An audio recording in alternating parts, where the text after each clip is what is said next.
Welcome to the Vine Resources podcast show. Okay, welcome to another edition of the Vine Resources podcast show. I'm really pleased to have on the line with me today Stefan Bardega. Stefan is the CEO for iProspect UK and Ireland. Stefan, thanks for joining me. Pleasure, thank you for having me. Stefan, why don't we start, if it's all right with you, just giving us a little bit of information for our listeners about iProspect and who you are and what you do. So my role is CEO for UK and Ireland for iProspect. So iProspect is a performance marketing agency. So we deploy digital channels to drive business outcomes for our clients. So we have about 700 people doing that in the UK, split across 7 different offices up and down the country. Yep, fantastic, great. And you are part of a global business, of course? Yes. So we have offices in 75 different countries. So we're all connected up. So speak regularly with our global CEO and connect with the different markets as well on sort of quarterly basis. So we're a very well connected global organisation, and I look after the UK. Fantastic. Well, I'd love to find out a little bit more about perhaps what a typical day in the life looks like for you as the leader. Can you share that with our listeners? Yeah, sure. So my day starts pretty early, and I also try and end pretty early as well. So I'm one of those morning people. So I normally get up about just after 5. And so I always find that my best time for being productive is somewhere between 5 and 10 in the morning.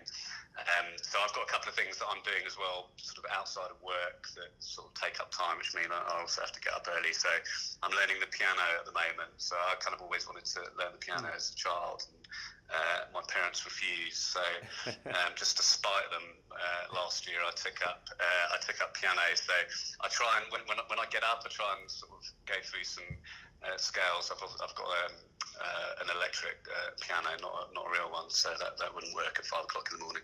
So I spend at least 15-20 minutes doing that in the morning, and then I'm also crazily decided to do my first marathon this year. So I'm doing the Manchester Marathon in April, which I'm currently in training for. So I do a bit of piano, and then I've got a training schedule, so I'm kind of going out running very early before it gets light as well. So I'm doing that. All of that should happen before 8 o'clock in the morning, in theory. And then normally when I normally try and spend at least an hour or 2 with or doing client work. So what that will normally involve is maybe a breakfast in the morning with a client. I think it's always helpful to get clients outside of the office environment, to have a kind of a really honest and open, frank discussion with them about how their business is going and how the relationship is going. So I normally try and do client meetings, one-to-one, face-to-face, before the workday starts as well.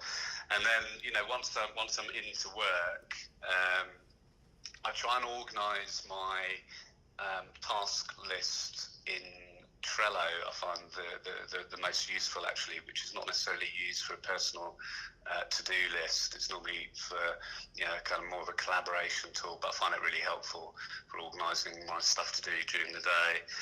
And then obviously I'll crack through emails, and then I'll try and divide up the day really between sort of 10 and 5, between making sure I've got enough time to actually do work, so it's not just all meetings. So there's normally 1 or 2 hours that are carved out for doing the actual work. I then try and split some time across the week to connect with my direct reports, so my leadership team, have one-to-ones with those guys, and then also making time for our partners. So we, as a performance marketing agency, we spend a lot of money with the likes of Google and Facebook. So across Facebook and Google globally, we spend upwards of $1 billion a year with both of those guys. So we spend a lot of time with them, understanding their products, understanding what they've got coming out into the market, understanding what betas we have access to, and which clients they'd be relevant for. So that's kind of generally what the day would look like. And then because I get up pretty early, I try and get home pretty early as well. So I try and get home before my 2 young children go to bed. So I'm normally home by kind of 6 or 7 o'clock. And then sort of for relaxing in the evening, I tend to, bizarrely, I'm helping my wife set up her startup as well. So it's a pretty packed day, and then I collapse somewhere between 9 and 10, and then do it all over again. Thanks so much for sharing that. And a couple of things there. When are we going to hear you in King's Cross on that piano that they've got there, or have you already done that now? I think I'm probably around maybe grade 1 or 2, so I think it could be quite a while before you'll hear me play out. I think there's more chance of my kids playing in King's Cross than me. Look, can you name a person who's perhaps had a tremendous impact on you as a leader? It's maybe even someone who's been a mentor to you, and how perhaps they impacted your life. Yeah, so in my first digital job, which was actually back in 1999, I had the pleasure of working with a chap called Rob Norman, who's actually just retired. So he works at WPP, and he, right from the very early start of my career in digital marketing, he had a massive influence on me. And it was really interesting, actually, because when I was sort of preparing for this, and I saw that question, it's very easy to default to, the people that have an impact on you because of what they say or what they do. And I was reflecting on actually, the people that have had the biggest impact on me tend to be the people that have had a positive impact on the way that I feel. Right, so not necessarily stuff that I've learned or factual information and things like that. It's actually how they've made me feel, and that's why Rob Norman is always kind of stuck out, because there's a fabulous quote from Maya Angelou, which goes something along the lines of, I'll probably get this wrong, but people will forget what you say or what you do, but they'll never forget how you make them feel. And I think that's kind of absolutely spot on. And so the reason why Rob has been somebody that I've always kind of gravitated towards is because, he's kind of, I was thinking about this, it kind of made me feel kind of three different things throughout my career at various different stages. And obviously I haven't worked with him for the whole period of my career, but we've kind of interacted at various different stages. And the first thing was he always took time out.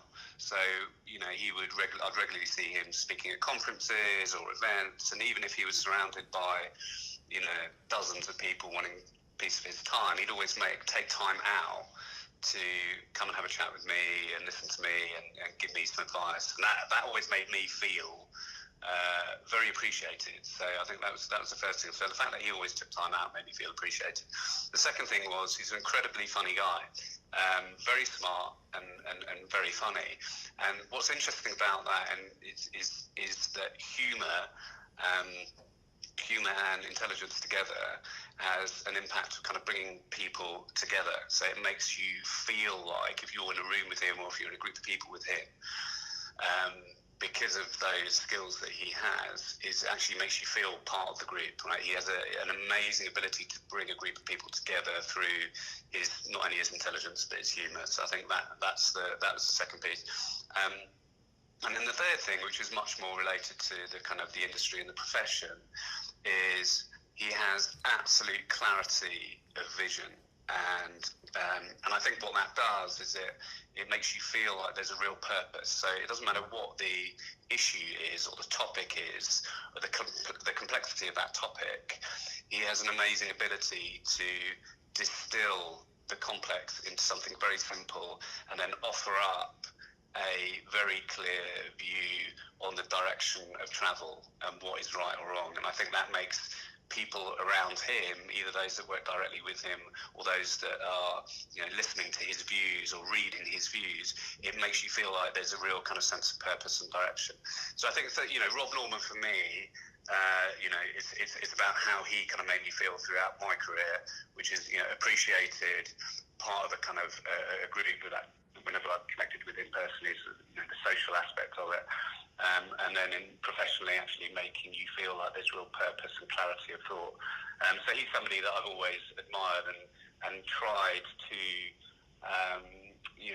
tried to take some of the learnings from that experience with him and impart as part of my sort of how I interact with people as well.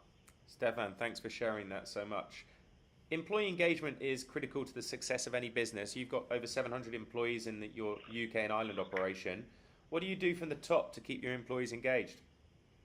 Yeah, it's a bit of a moving feast, this. So I think the way that I would see employee engagement is, the first thing is actually it's not about the business.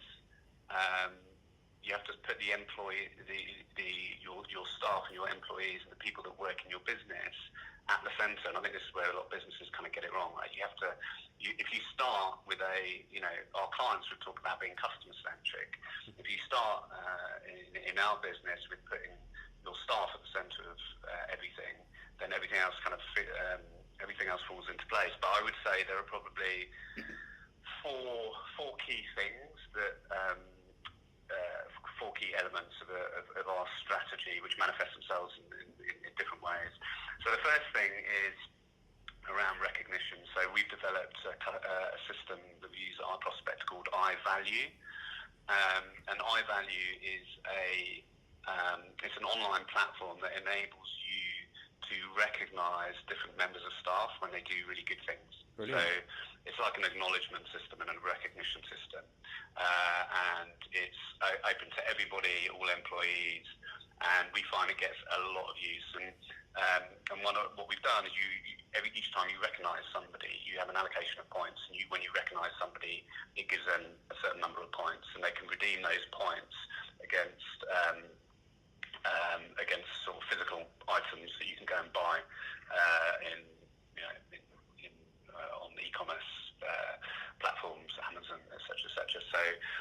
So that's a kind of really interesting system that kind of works really well. And within that system, which people use every day to recognise each other, I get a daily steer on how happy people are in the organisation. So when you log into the system, it asks you on a scale of 1 to 5 how you're feeling.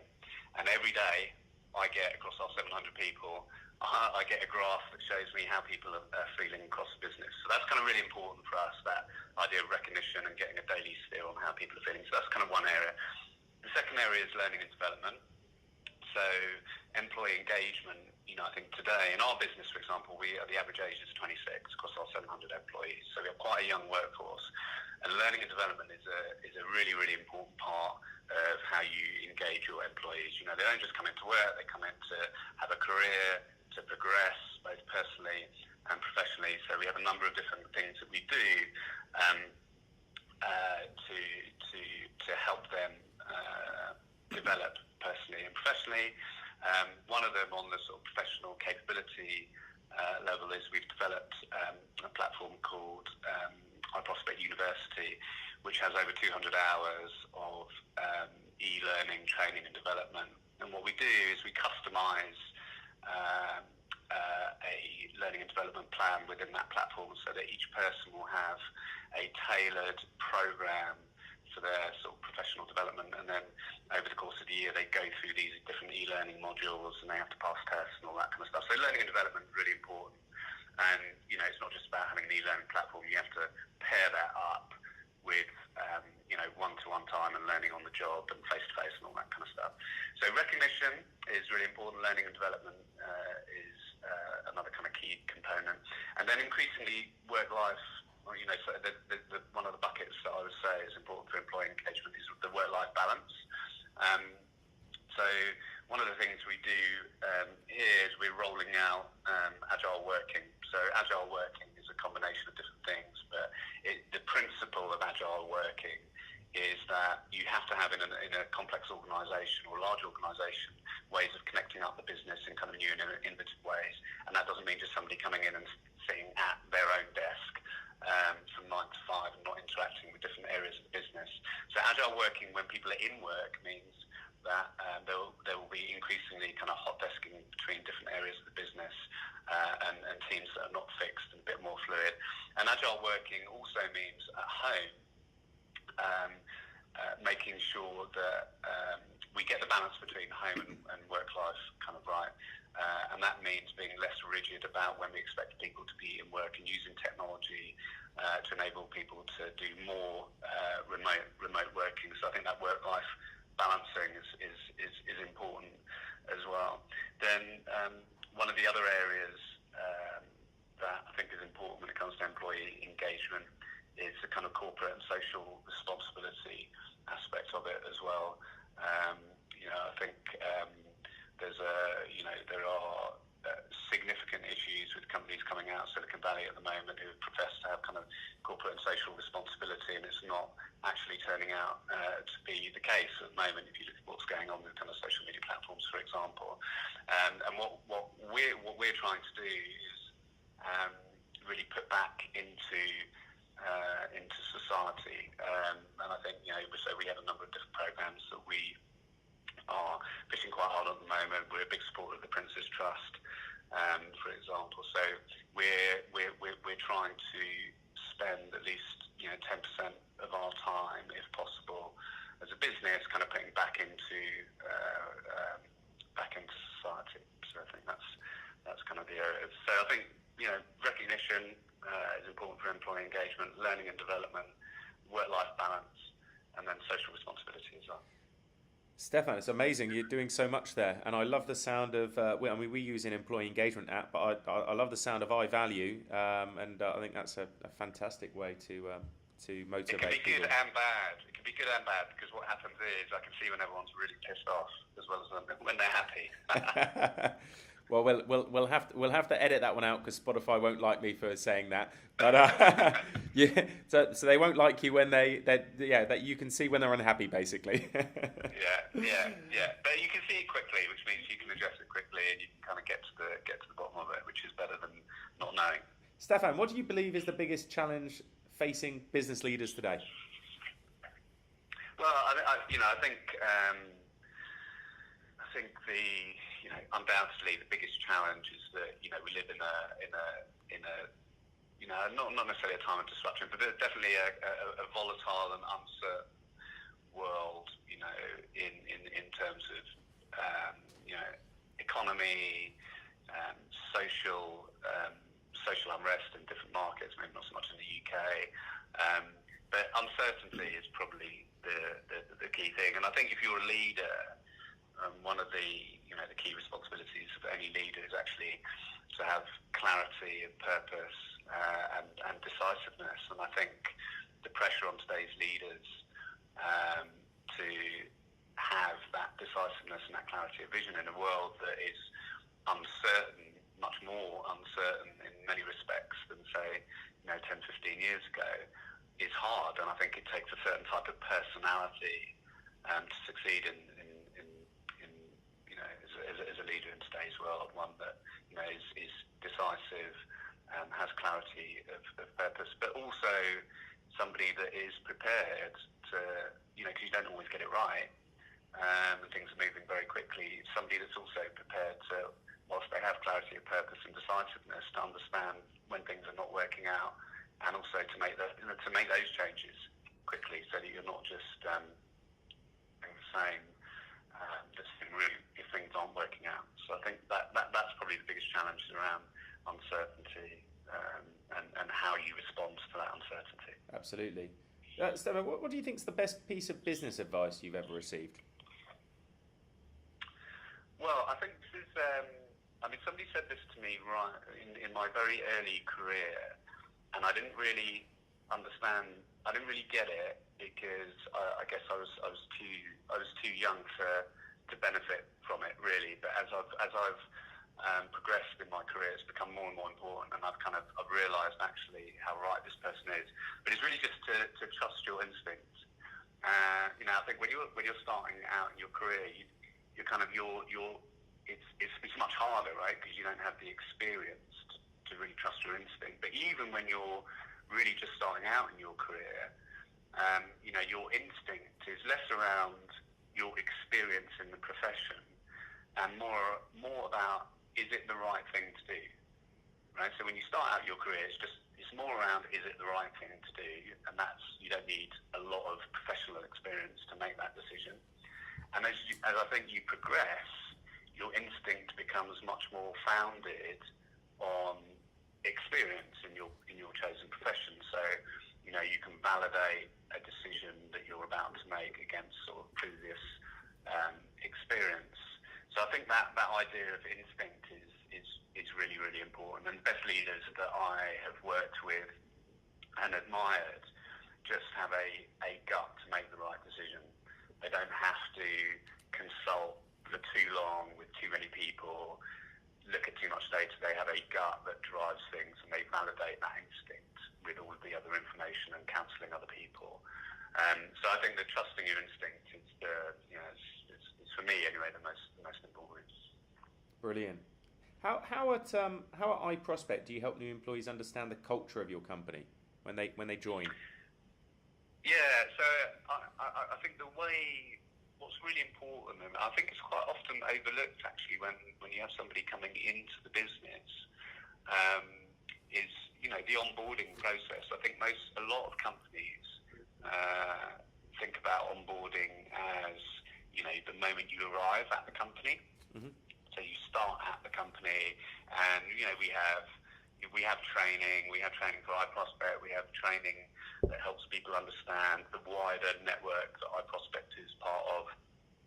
So we have all of that, and I think that's really important from a capability perspective. But it's more than anything, the culture is the people. So if you want somebody to understand the culture of the business, you want them to meet and interact with as many of not just their direct team, but the broader team as well, and to be exposed to the people in the business. So that's kind of what we do. So we just try and make sure that the business is structured in a way that enables that to happen, that the training is there, that the onboarding is there to connect them into as many people in the business as possible, and to help them to understand our frameworks, what we expect of people, and the values that we hold very dear to our heart and that we think are important in our business. But I also think that helping people understand the culture of the business doesn't just happen when you're inside the business. I think it happens before you even join the business. So one of the things that we are trying to one of the things that we're doing more and more of is connecting with people before they join the business to help them to understand the culture of the business. So as well as an onboarding program, we've developed a pre-boarding program. Great. That starts to, for example, introduce people to members of the team before they start, and that's quite important, because what that means is that when you start, you already feel like you know the business. It's not a new thing. You've got familiar faces and all that kind of stuff. So I think pre-boarding becomes increasingly important, so that people have a feel for the business before they even start. And obviously the interview process gives you an element of that. But I think a pre-boarding strategy is as important as an onboarding strategy after you start. I love that. That's fantastic. Thanks, Stefan. What is the one mistake you witness business leaders making more frequently than others? So I think the mistake. I don't know if it's a mistake. I think it's more it's a function of human nature. But I think, given what we were talking about earlier, with the uncertainty and the volatility and the pressure on leaders to be decisive and have clarity, I think the mistake that many leaders make is they beat themselves up too much, because making the mistake and having to course correct is not a bad thing. And I think this is the challenge. I think this is one of the biggest issues and mistakes I see, is that if you beat yourself up because you made a mistake, that doesn't add any value to your experience or your knowledge or your capability. Making a mistake is only a bad thing if you don't learn from it.